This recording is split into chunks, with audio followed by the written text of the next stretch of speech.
Judges chapter 19. Before kings ruled Israel, a Levite was living deep in the hill country of the Ephraim tribe. He married a woman from Bethlehem in Judah, but she was unfaithful and went back to live with her family in Bethlehem. 4 months later, her husband decided to try and talk her into coming back. So he went to Bethlehem, taking along a servant and 2 donkeys. He talked with his wife, and she invited him into their family's home. Her father was glad to see him and did not want him to leave. So the man stayed 3 days, eating and drinking with his father-in-law. When everyone got up on the 4th day, the Levite started getting ready to go home. But his father-in-law said, "Don't leave until you have a bite to eat. You'll need strength for your journey." The 2 men sat down together and ate a big meal. "Come on," the man's father-in-law said. "Stay tonight and have a good time." The Levite tried to leave, but his father-in-law insisted, and he spent 1 more night. The 5th day the man got up early to leave, but his wife's father said, "You need to keep up your strength. Why don't you leave right after lunch?" So the 2 of them started eating. Finally, the Levite got up from the meal so he and his wife and servant could leave. "Look," his father-in-law said, "it's already late afternoon, and if you leave now, you won't get very far before dark. Stay with us 1 more night and enjoy yourself.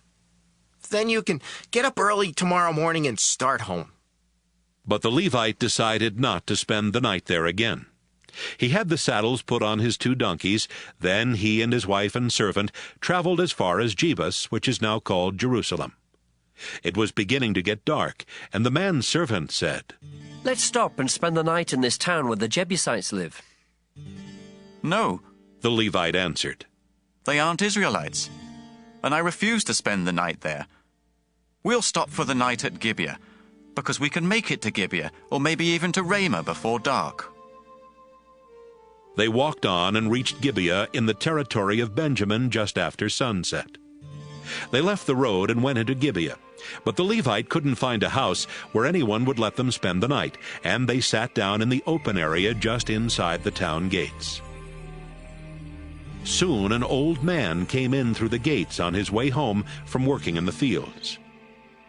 Most of the people who lived in Gibeah belonged to the tribe of Benjamin, but this man was originally from the hill country of Ephraim. He noticed that the Levite was just in town to spend the night. "Where are you going?" the old man asked. "Where did you come from?" "We've come from Bethlehem in Judah," the Levite answered. "We went there on a visit.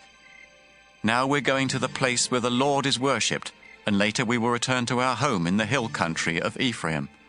But no one here will let us spend the night in their home. We brought food for our donkeys and bread and wine for ourselves, so we don't need anything except a place to sleep." The old man said, "You are welcome to spend the night in my home and to be my guest, but don't stay out here." The old man brought them into his house and fed their donkeys. Then he and his guests washed their feet and began eating and drinking. They were having a good time when some worthless men of that town surrounded the house and started banging on the door and shouting, "A man came to your house tonight. Send him out so we can have sex with him." The old man went outside and said, "My friends, please don't commit such a horrible crime against a man who is a guest in my house. Let me send out my daughter instead. She's a virgin, and I'll even send out the man's wife. You can rape them or do whatever else you want, but please don't do such a horrible thing to this man." The men refused to listen, so the Levite grabbed his wife and shoved her outside. The men raped her and abused her all night long. Finally, they let her go just before sunrise.